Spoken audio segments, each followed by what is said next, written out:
Very good morning students, welcome to all of you in my YouTube channel Hindi Gyan सागर।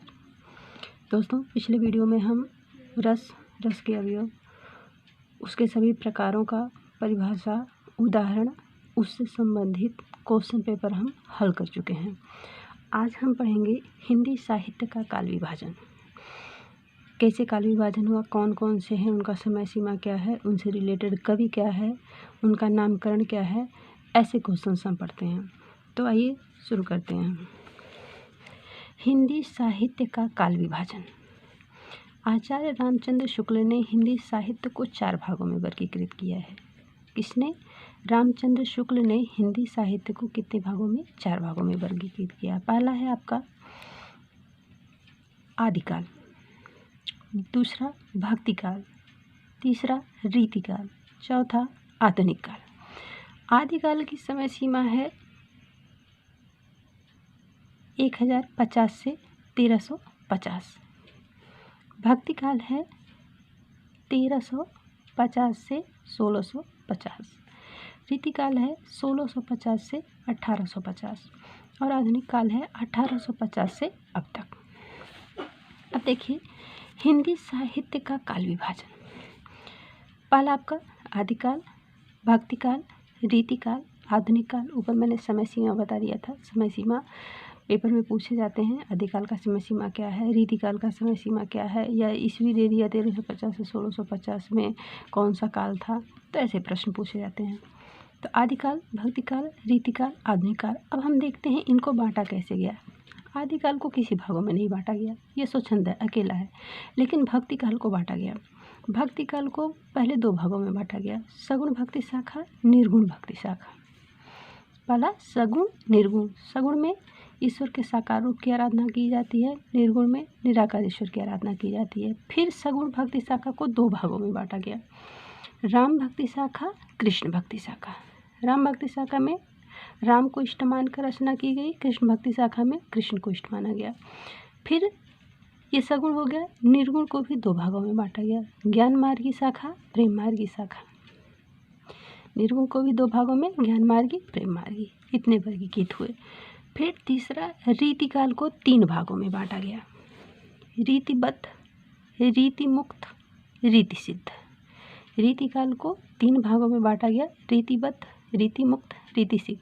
और फिर last है आपका आधुनिक काल।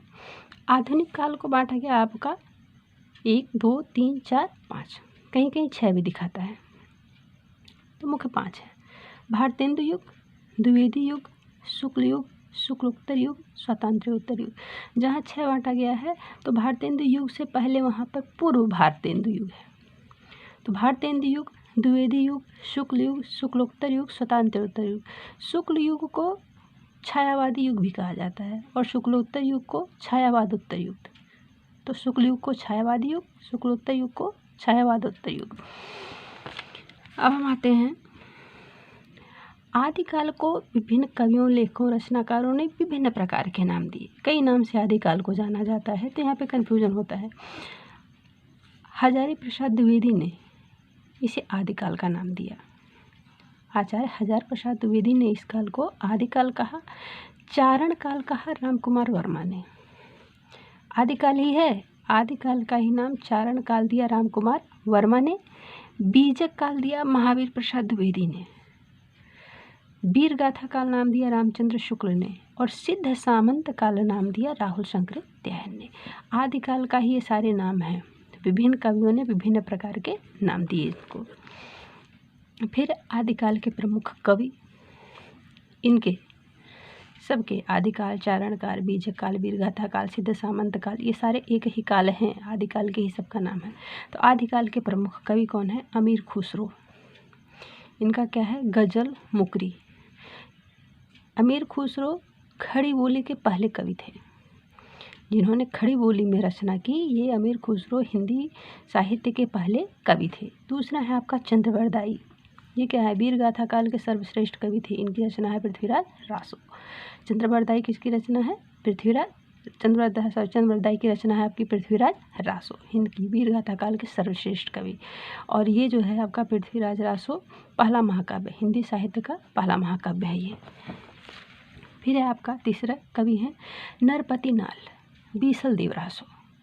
नरपति नाल, देखिए ये सारे कवि इसलिए हैं कि आदिकाल में काव्य की ही रचनाएं हुई हैं, गद्य की रचनाएं नहीं हुई हैं। जितनी भी रचनाएं हैं सब आपका काव्य में ही है। नरपति नाल, बीसल देवरासो। जगनिक का रचना है परमाल रासो। परमाल रासो में आला और रुदल का, वही महोबा के जो दो थे उन्हीं का आला और रुदल का आलखंड। नरपति नाल, बीसल देवरासो, जगनिक, परमाल रासो, आला और रुदल का वर्णन किया इनकी रचना में। फिर है आपका भक्तिकाल। तीसरा भक्तिकाल। भक्तिकाल को हिंदी साहित्य का स्वर्णकाल कहा गया, स्वर्णयुग। हिंदी साहित्य का स्वर्णिम काल कौन सा है? भक्तिकाल, स्वर्णयुग कहा गया। अब इनमें बांटा गया, आप पहले देख रहे थे सगुण भक्ति शाखा, निर्गुण। सगुण को किस में बांटा गया? राम भक्ति शाखा और कृष्ण भक्ति शाखा में। राम भक्ति शाखा के सर्वश्रेष्ठ कवि तुलसी और केशवदास। राम भक्ति शाखा के सर्वश्रेष्ठ कवि हैं आपके तुलसी और केशव। कृष्ण भक्ति शाखा के सूरदास, रसखान, बिहारी, रहीम। राम भक्ति शाखा के कवि कौन कौन से हैं? तुलसीदास, केशवदास। कृष्ण भक्ति शाखा के सूरदास, रसखान, बिहारी, रहीम। फिर आपका आया निर्गुण। निर्गुण भक्ति शाखा। निर्गुण भक्ति शाखा को दो पार्ट में बांटा गया, ज्ञान मार्गी शाखा, प्रेम मार्गी शाखा। ज्ञान मार्गी शाखा के गुरु हैं, ज्ञान मार्गी शाखा के कवि हैं गुरु नानक, रैदास, कबीर। गुरु नानक, रैदास, कबीर। और प्रेम मार्गी के मलिक मोहम्मद जैसी, ठीक है, जिनकी रचना है पद्मावत, अखरावट, आखिरी कलाम।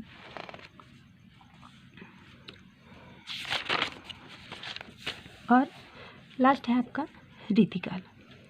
रीतिकाल को रीतिबद्ध, रीतिमुक्त, रीतिसिद्ध तीन में बांटा गया। रीतिकाल के प्रमुख कवि हैं केशवदास, रीतिमुक्त के घनानंद, रीतिसिद्ध के बिहारी। और अगले वीडियो में हम करेंगे आपका आधुनिक काल का काल विभाजन। आधुनिक काल से ही हमारा हिंदी गद्य साहित्य का इतिहास प्रारंभ होता है। हिंदी गद्य साहित्य का इतिहास आधुनिक काल से। आधुनिक काल से किसका प्रारंभ होता है? हिंदी गद्य साहित्य का। तो वहीं से हिंदी गद्य साहित्य हो जाता है। यहाँ तक आपका काव्य साहित्य था। Thank you so much. आगे हम आते हैं नए वीडियो के साथ। Okay bye.